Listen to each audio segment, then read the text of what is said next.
morning everyone, viewers. Welcome back to Breaking News. Today on Sunday, 12th of February 2023, I am Hadjazaira Safa will bring you the most update and hot news from around the world. Preview.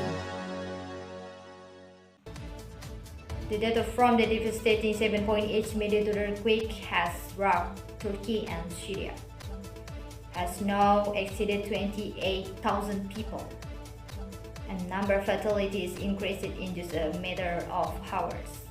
And now there are 28,192 people who have died.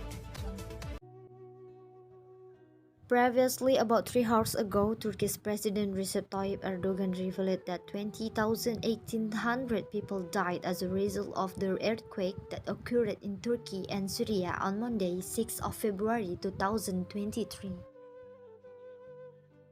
In a follow-up statement while speaking in the city of Şanlıurfa on Saturday, Erdogan revealed that the number of injured reached 18,104 people.